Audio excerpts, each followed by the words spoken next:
Hello, everyone, and welcome to the Screens and Pages panel. My name is Ashley Rayner. I'm a librarian at NORC at the University of Chicago, and I'll be moderating this session. All of these books have a relation to a movie or a show or a video game, which makes them a fun way to explore something familiar. I'm so excited to welcome Amy Chu, author of Disney Pixar classic graphic novel Turning Red, published by Papercutz, about a confident girl who has the family trait of turning into a giant red panda when she gets too emotional. Jody Houser, author of Stranger Things and Dungeons and Dragons: The Rise of Hellfire, published by Dark Horse Books, about Dungeons and Dragons and the high schoolers who love it. Monica Sanz, author of Minecraft Adventure School, published by Random House Worlds, about 3 kids who want to become adventurers but learn about working together. And TurtleMe, author of The Beginning After the End, published by Yen Press, about a mighty king who gets mysteriously reincarnated into a baby in a whole new world. And last but certainly not least, Gabriel Valentin, author of The Sword in the Stone, original graphic novel published by Papercutz, about the continuing adventures of young King Arthur, Merlin, and my personal favorite, Archimedes. Welcome, everybody. Good to see you. We're gonna get right into it. My first question is for Monica Sanz, author of Minecraft Adventure School. I've been playing video games for over 30 years, and yet I find Minecraft completely inscrutable. It's a me problem, I know. Luckily, I have a 9-year-old who is delighted to explain things to me. How do you make the world of Minecraft accessible to noobs like me? Well, I love that question because when that was one of the main things that we discussed when I set out to write this book, was that we wanted it to feel accessible to someone who has never played Minecraft. We wanted them to be able to pick up the book, immerse themselves in the story, and not get caught up in not understanding the mechanics, because that's really what's at the heart of Minecraft. It's this amazing world where anyone can play and you can decide how to play. There's survival where you have to like gather all of the items you need to craft your tools and build your shelter.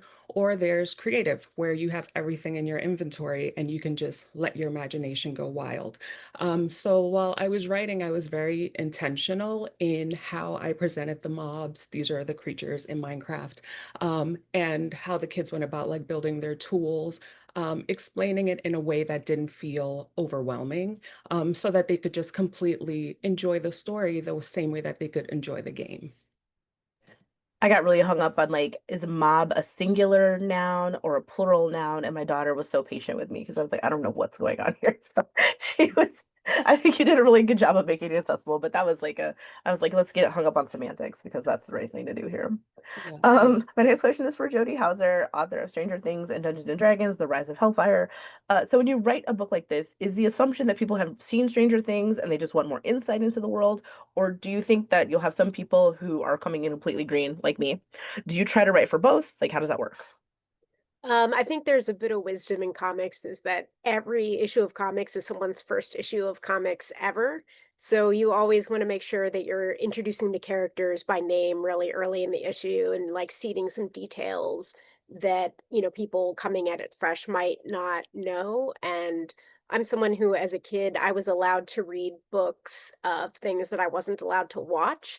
So I know that that's going to be a reality for kids too. There's going to be kids who want to watch Stranger Things and their parents are like, nah, it's too scary when you're older. But here, this is a book. You can read a book. Books are good. So I always want to make sure that it's accessible for, fans of Stranger Things who've maybe never read comics before and fans of comics who are maybe not familiar with Stranger Things. So there's kind of like a tightrope balance to walk there. It's so when you said that, it unlocked a memory. For some reason, I had a copy of like Bill and Ted's Bogus Adventure, like the sequel, like a comic version of it, but not the first book, the second book. And I don't know why I had that in my house, and I've never seen either of the movies, but I definitely remember that comic. That is such a funny. I like that perspective because it does make it accessible in a way for people who I don't know what this is, but this comic looks cool. I'm gonna pick it up. Thank you so much. My next question is for Amy Shu, author of Disney Pixar classic graphic novel Turning Red. I love this movie. It was like yeah, there it is. It was one of our pandemic like favorites. It's an amazing adaptation that made me want to watch it again. Can you talk about the process of writing an adaptation versus writing your own work? Oh, okay. Uh, the difference between writing your own work, well, I mean, I do love adaptation because it's a constraint. I have something to work with. You know how it is if you're doing something on your own, it's blank paper. So there's some great things about it. Doing this was a little more difficult though because it had not come out yet and they were still working on the screenplay. So that was a whole new thing. That was I think some people are not right. That was different. Let's put it that way. Yeah, So you're kind of like challenging. what do you call it, flying without a net. Like you're just kind of like, Well, oh, so right, I have to be true to what's not existing yet. So, and then we'll make changes. And I was like, oh, okay, that's different. Let me go back and change that. Um, the idea being, of course, kids are going to want to watch the movie and then buy the book. But uh, it doesn't work that way in comics, right? I mean, somebody's got to draw the thing, we got to write it. So right. that was a whole nother That's so interesting. level of complexity that we don't normally have. In the group, like I don't know if this did that happen to anyone else in the group where you had to change stuff because of like the you could just nod or shake your head or nod or okay. That's really interesting. I've never heard of that, so that's cool. Thank you for that insight. My next question is for Gabriel Valentin, author of the Sword in the Stone original graphic novel. I love the Sword in the Stone, and I always wondered what happened to my guy Wart, otherwise known as Arthur, after the end of the movie. How did you know which direction you wanted to take the new King Arthur? Um, yeah, I've been thinking, as you have, I've been thinking about what happened to him since I was, I don't know, 6 years old when I first saw the movie. So I think I was 6 years old in 1963. So that tracks. I saw the movie in theaters when it first came out. No, I'm just kidding. But yeah, no, there was so much time. I almost feel it feels like a cheat code, honestly, because it wasn't like, oh yeah, like they offered me Sword in the Stone, and then I said, "Oh my gosh, I have to come up with something really quick." It was like, "Oh, I already know it. I already know what's going to happen." So it was pretty much just conversations with friends around campfires and talking about Disney movies and going to Disneyland and messing with the stone and having all of those sorts of interactions and being like, "Oh, wouldn't it be cool if this happened?" And so when I finally got the opportunity to do that, it truly was a dream come true. Like, in no exaggeration, I was like, oh my gosh, I already know the story I'm going to tell. So So your preparation was your entire life. literally, yes. Sword in the Stone is my favorite Disney movie of all time. So that Interesting. is, if you look at my letterbox, it's on my top four. So I love that. My next question is for TurtleMe, otherwise known as Brandon, author of The Beginning After the End. Brandon, The Beginning of After the End was a novel, then a comic. I got to learn about webtoons, kind of like looking into this. I read the comic, and then it's also now an anime, which is still in production. Which of these mediums is your favorite to write for, and why? Yeah, good question. I started my roots in writing prose, so I'm biased towards that form, but it was quite an adventure sort of being able to adapt my own work into a webcomic format, which back then, it wasn't nearly as, I guess, mainstream as it is today. So there were no guides, there was nothing for me to refer to other than other works that I can kind of extrapolate on. And then more so even for anime, I didn't really have any peers that I could lean on. So like, when I was fairly involved in the production and pre-development of it. So being part of that and being part of all the stages, it was interesting and enlightening. But I think I like the simpleness of writing prose by myself. You're like, I don't need anybody else. I just want to do it. I get that. Sometimes it's like I know I can do it best, so get out of my way. I got Um, it. you're putting words in my mouth. My next question is for Monica. There are three perspectives in this book: Cell, short for celery, Belinda, and Jack. All different, all with the same goal of becoming an adventurer. Which was your favorite to write? This is a very hard question because I know they're it's all like my choosing. babies. Yeah. Yeah. And the thing, it was just really fun because to write all of them, because as a mom of a fifth grader, they have very big emotions and they feel things really intensely. So it was just really fun being able to explore that through these three characters. Each of them is amazing, but each of them is dealing with a very relatable desire and emotion. Like, for instance, Jack, he wants to be seen by his parents. So he thinks that joining adventure school, they're going to be proud of him and they're going to finally see him. But he wants to do it on his own and not ask for help. So it was nice following him on his journey where he had to learn that sometimes the bravest thing you can do is ask for help. Then there's Celery. She comes from a family of farmers. And so her family are like, you're going to be a farmer too. But she wants to be a hero and travel the overworld. So she signs up to go to adventure school to gain confidence and believe in herself that she can do this. But I guess of all of them, it would have to be Belinda, mainly because her backstory, it's rooted in an event happened that she has immense guilt for.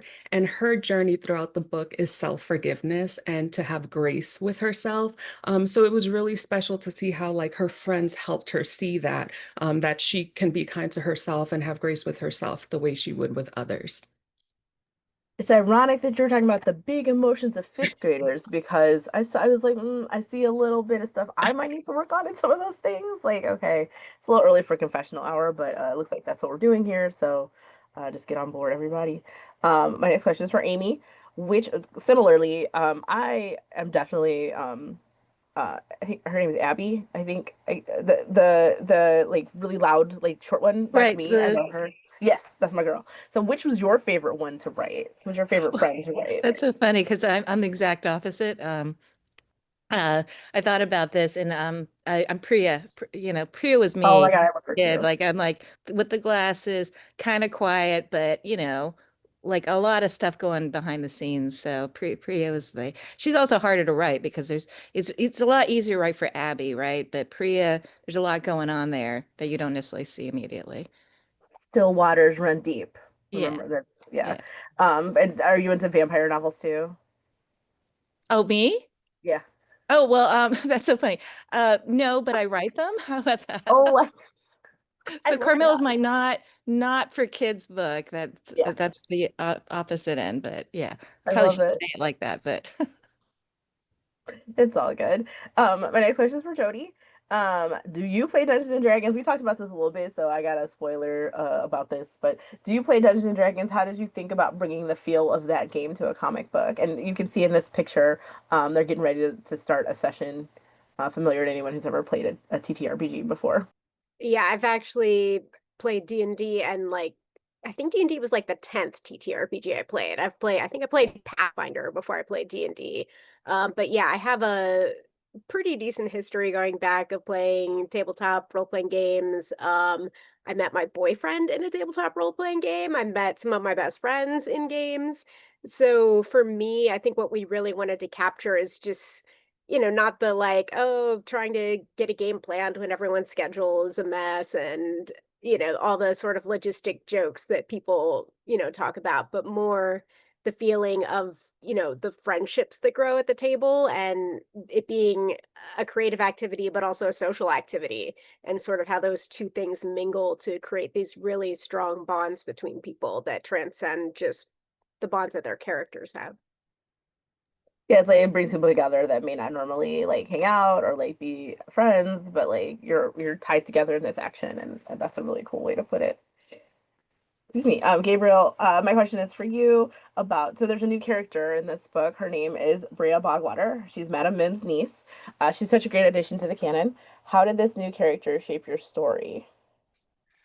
Yeah, I thought part of what I kind of tying back to the earlier question, part of the story I wanted to tell is I thought, when the first movie, well, the only movie, I guess, but in Sword in the Stone, we get to see Merlin we get to see Arthur transition into the king, and he has this growing experience, but it seems like the movie ends right at the peak where we would get to see, what the lessons that he has learned. So I wanted to show us that, I kind of wanted to, I'm a big fan of the kind of like the polar opposites and kind of like the team ups. So I was like, I wanted to create a character that, gave Madame Mim her own apprentice like character. And I wanted to, give my boy Archimedes, his like a rival bird, and then kind of have, magician versus pupil versus bird companion. I was just kind of, it just felt very clean, doing it that way. And so Brea Bogwater came from it. Just Mim is such a mysterious character. We never learn anything about her background, and I didn't want to ruin that, because that's part of what makes her so awesome. But I'm like, she wouldn't just, she's not the, Mim wouldn't find someone to mentor. It would have to be someone that was thrust upon her. That's just not in her character. She wouldn't go out and be like, hey, I want to teach you black magic. She just would never do that. So I was like, what if, oh my gosh, what if, she comes from this long line of evil sorcerers, and she has a niece somewhere that she's never even met, and that family just drops Brea, her niece, off in Mim's like hut, and she's just basically stuck with her. So she has no choice but to teach her, and she still doesn't want to teach her, but she's like, hey, maybe I can like use her. I can get something out of her, because she's a villain. So I was like, the only way I think we can do this and tell this type of story is if we give Madame Mim an actual like niece, like family member that she doesn't really like. There she is in her green hair. I love her look. She's really cute to me. My next question is for Brandon. I found Arthur's inner dialogue so charming. So, and just to tell everyone, he's like, again, he's a baby. So like, it's kind of like a Look Who's Talking, but much cuter. What inspired you to bring this unique character to life? So the beginning after the end came at a time when the reincarnation trope was sort of really popular, or it was gaining traction, and I really love that sort of trope in it. And the whole aspect of second chances, of going into this new world, like a segue of portal fantasy, and having this character that was a king that was isolated, that had to rule with an iron fist, and putting him in an unlikely scenario as being in an infant's body, that I felt like naturally just brought up a lot of fun instances that just you would not imagine for a king to be making. So I think some of the humor in it, and like the levity of it, just wrote itself. It was really just easy making the character charming in a relatable way. Again, I have a 3-year-old, so I definitely remember those times where like, what are you thinking? And so it was kind of funny to think about like what's going on in that little skull of yours. So now he talks a lot, so now I know what he's thinking literally all the time. My next question is for Monica. This book is about adventure, it's in the name, but I also thought it was really heartwarming. How do you manage all the action and still make your story wholesome? Well, the thing with action, it's super fun to read. It keeps you turning the page. But I think what makes an action scene memorable, are the emotions, are the characters, what they're experiencing personally as these action scenes are playing out.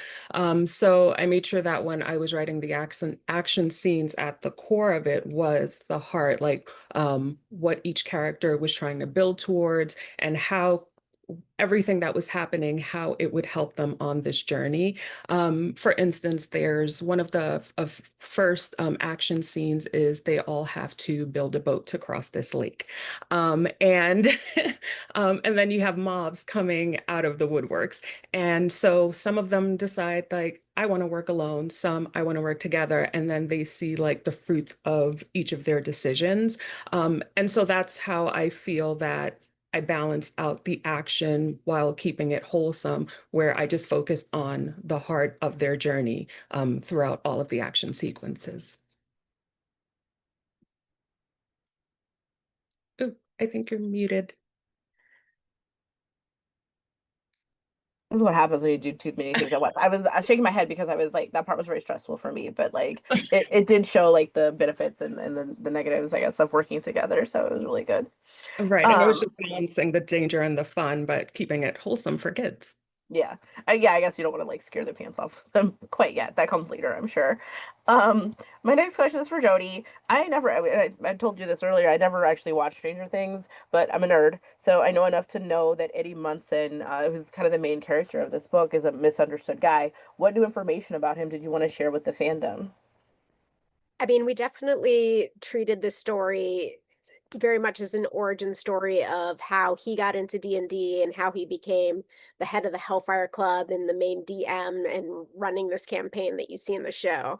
And I think he's more misunderstood by the people in Hawkins than by the audience, because the audience, you get to really see who he is. And a lot of it's thanks to Joseph Quinn's charm as an actor, that you really sort of see the inner goodness in him shining through.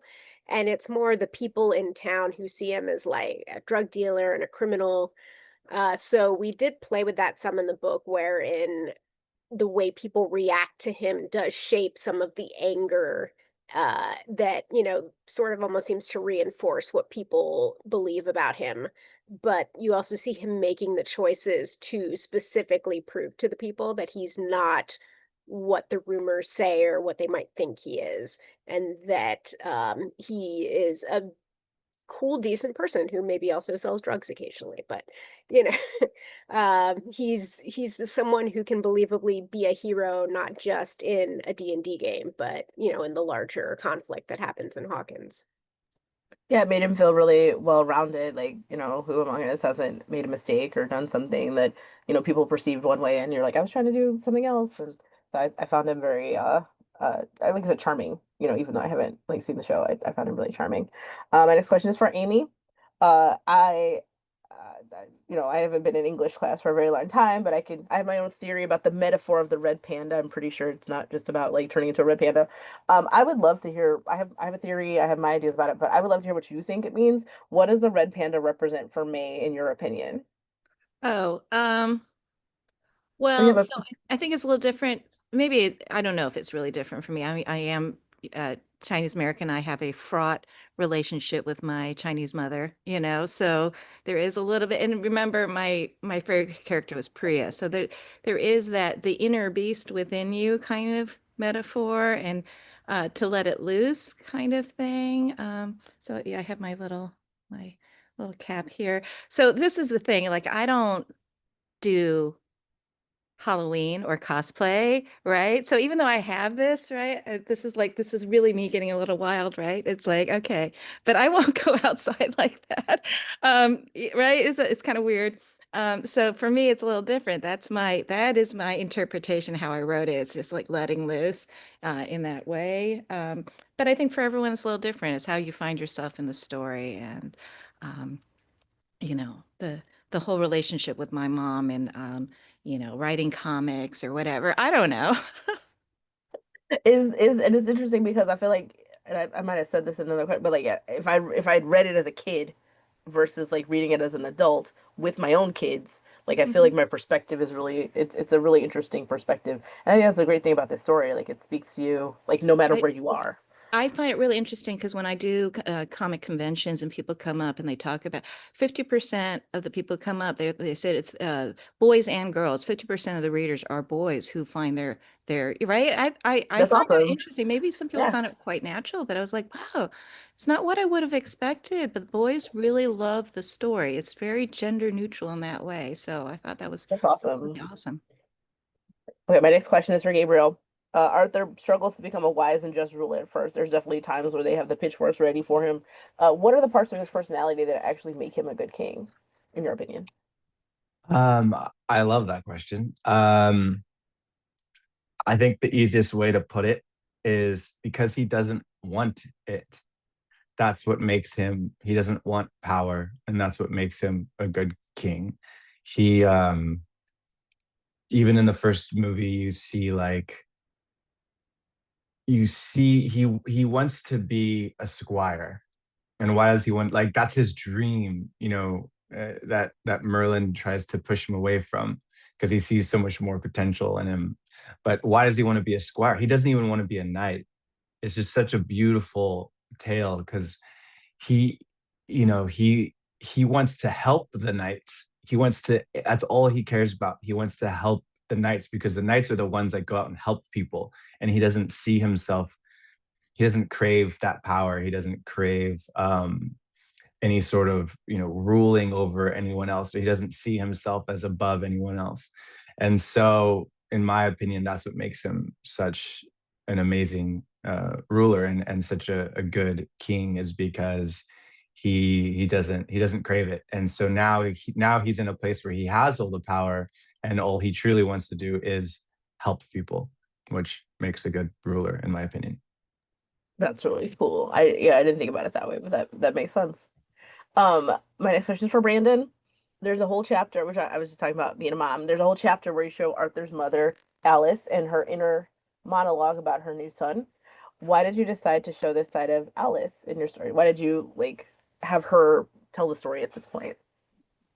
Yeah, and I was just thinking how interesting it was that I'm, talking about Arthur right after Gabriel has, and the character Arthur in my story is kind of based off of the Sword in the Stone Arthur, so the little ode to that. So, weird coincidence, but yes. So the whole chapter where we show it from the mom's perspective, I think I do this in the novel fairly often, where I show different points of views, and and I love showing how the world sort of changes around the main character Arthur, where even whether it's on purpose or whether it's just through happenstance, how he affects the world, how the main character affects the world, and how that is shown through the lens of different characters. Someone close like his mother, that's something that I love trying to portray. So I have a lot of fun with writing different characters' points of views and seeing the main character through their lens.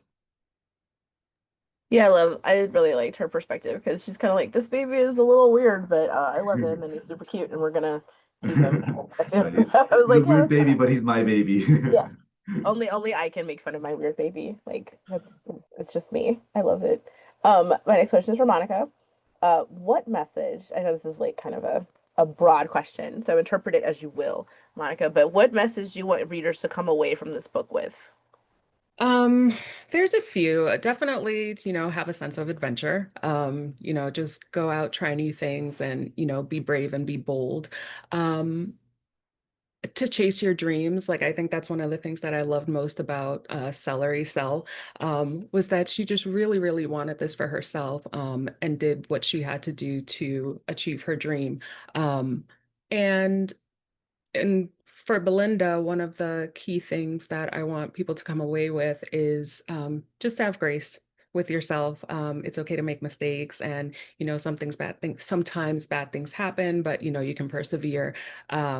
Yeah, and just also whoever wants to play Minecraft, go and give it a go, because it really is just a game for everyone. And then I just hope they enjoy the book the same. I neglected. Well, first of all, I love that. I'm gonna try again. I think I just need more direction. So I'm like, maybe I'll have my kid give me tasks to do or something. 'Cause I want to get it. I just don't. Yeah, Not try yet. creative. That was our huge thing growing up. Like, we would Yeah. just go in there and build amazing things and make up stories. I, So that's just a very easy way in. all right, but I will try my best. was neglectful in asking the audience if they had questions. I have one question in the hopper already, but if you guys have any burning questions, please put them in the Q&A and we will get to them as best we can. My next question is for Amy. There are so many different messages and lessons in this story. I think this book would feel totally different if I had read it before I had a daughter. Like I said, which one speaks to you the most? You said about your mom. I don't know if there's any other insights you want to add to that. Yeah, I think well, I don't have a daughter. I have two boys. I have two boys, and I do think that there is a lot of lessons in your relationship with your parents, regardless if you're Asian or not, right? That I think that that part is really important. Like now that I'm well into my my mom is what, she's now 79, and now we're having all these discussions we probably should have had back in the day, so maybe that's the lesson, hug it out a lot earlier, perhaps.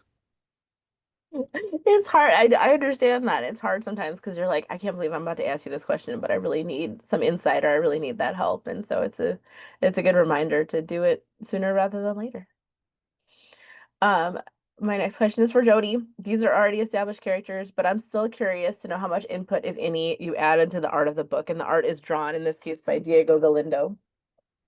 Well, we actually did have a number of original characters to the comic with the original Hellfire Club that Eddie and his best friend Ronnie join as a freshman. And Ronnie is a character who was introduced in the novel, prose novel about Eddie. So she's sort of a pre-existing character, but not in the sense that we saw her portrayed by an actor. So we kind of we had ideas for the characters in terms of personality, but we really left the designs up to Diego.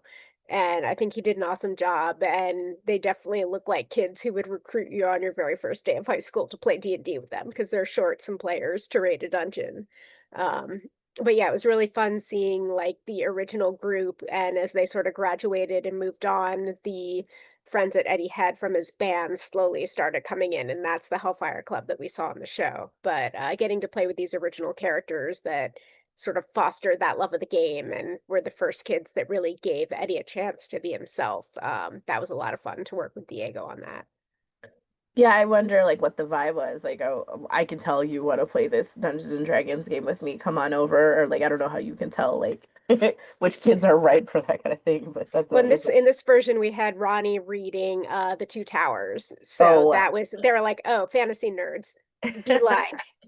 It's like if you're already on the second book, you're committed, you know? Yeah, that that is very true. I think when those movies came out, I read the books and I got through them because I knew the movies were coming out. It's the I like fantasy, but like I could see that being like a marker for people. Okay, they're one of us. They're part of the team.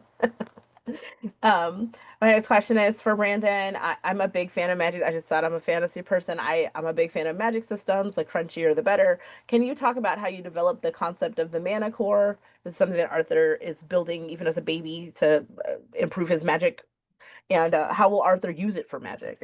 I only got to read the first like part of the story, so I'm like trying to get some spoilers in. Yeah, so the beginning after the end is really an amalgamation of sort of all the things that I read and did growing up, whether it was, reading books, reading manga, reading, and then, even playing games online. So the whole magic system where not just Arthur, but all the characters in this world, they can grow stronger and through that, their cores, it's shown through the colors. I felt it was very easy for readers to really digest and feel like a game almost where they see the characters growing stronger and know, oh, just roughly, who's stronger than who, kind of make it a fun guessing game. Oh, this guy is stronger than this guy, but he has this other factors in it. So who's gonna win? And I thought that kind of blended in seamlessly with the fantasy elements of the beginning after the end. So it was just a lot of fun writing that. And Arthur, as he develops more of his magic, I think at first his main desire is to really protect the family that he's kind of been given in this new life. But he realizes that, just being strong enough to protect your family, that's actually a very steep task from, especially as enemies get stronger and stronger, you also need to get stronger in order to protect the people that you love. So that's what he uses magic for. When you're talking, it made me think of like the levels. I'm not a Dragon Ball Z person, but I remember them talking about the levels, and it's over 9,000. Like it made me think of that, but also a little bit of like My Hero Academia. Exactly. Um, yeah, okay. Exactly. It's like Having markers for people to yes, gauge, like, oh, this yes. person is of this level. I think that makes it very intuitive and engaging for readers. So I kept that in mind while trying to kind of developing the mana core kind of system. Yeah, I think it's accessible. Like not everyone likes to read those super dense, like, sometimes it's like, okay, this makes sense to me and Right, exactly. yeah. So, especially if you've read like other manga or seen anime, like I mean, not to say this exact same, of course, but it was very, I was like, okay, I get how this works. My last question that we have some audience questions is for Gabriel. I know you produce music because I Googled everyone, and I always enjoy when authors provide soundtracks or playlists for their books. So I have to ask you, what three songs would you put on the soundtrack for Arthur's Magical Kingdom? Oh wow. I would put I would say I would put The Trooper by Iron Maiden. Oh my God, Um I gotta write this down. and probably Mamma Mia by ABBA. And I think lastly, um I don't know, I would have to say Lucky by Britney Spears. Yeah. So I didn't expect that last one. I love it. The only one I haven't heard is the Iron Maiden one. So, but that's great. Why do they like? Maybe why would you put the Mamma Mia one on there? um just that, like, throwing your hands up in the air, and that sense of like gleeful anxiety, almost just of releasing it to the universe kind of Okay. thing, just saying like, it's out of my control and we're just along for the ride, and there's not a lot I can do currently. I'm just gonna have to learn how to roll with this. And I think no matter, we always we're always looking for that secret, that like secret magical spell that can pull us out of our funk. And ABBA's like a band that does that for me. That like Oh, that's so whenever funny. I'm super down, I turn them on. I'm just like, it's not so bad. I love that idea of gleeful anxiety. Those two words do not go together generally for me, so I'm gonna try to embrace that because I have some audience questions if you guys are ready, and I think pretty much these could go to anyone. So, however the spirit of gleeful anxiety moves you. First question is from Megan. When working under an existing IP, what are the restrictions that are placed on you? How much control are you given with the story? I'm sure that varies. I can answer that. From my experience, I've worked on a lot of different licensed books, and the honest answer is it depends. It sort of depends if it's a ongoing series where there's like a current TV show like Stranger Things, or if it's a larger universe with a lot of moving pieces like Star Wars.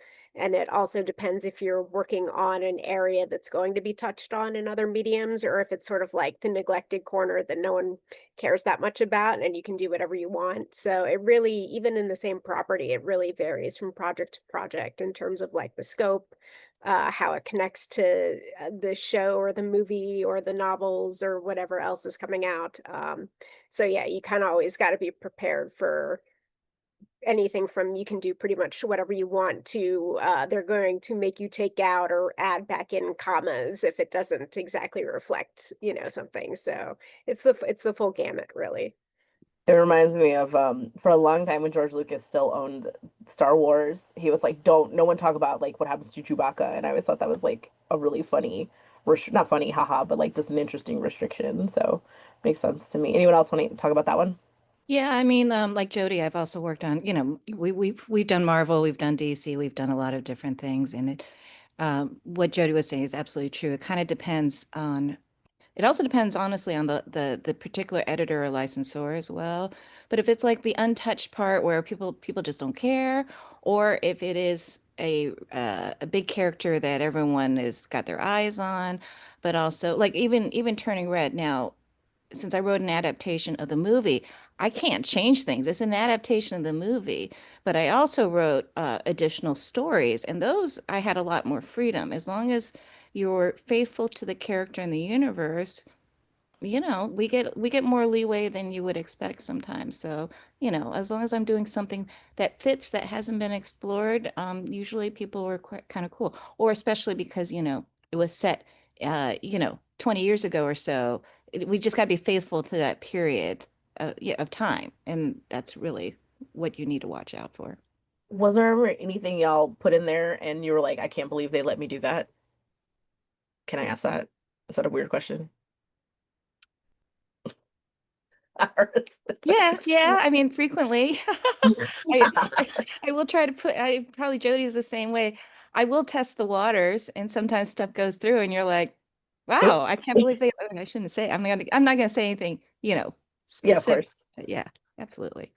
That's so funny. I agree with Amy. There's definitely things I'm like, they'll never let me do this, but I'm gonna pitch it anyway because I want to tell that story. And they're like, yeah, that sounds fine. And you're like, really? Did you read that? Now I gotta I'm do not it. saying I'm not Did telling you you to really tell me read not it? to do it, but like, okay. And someone related it's a related question that's popped up from Laura. Have you ever been able to fight for something to be kept in the story that you were asked to remove or change? I can answer that. There was there was a little bit of pushback from Disney when I was writing Sword in the Stone for a scene where Merlin is teaching Arthur a lesson about and from that they turn into beavers and they build this dam and then the dam gets washed away and there was some comments that they didn't want Merlin and Arthur turning into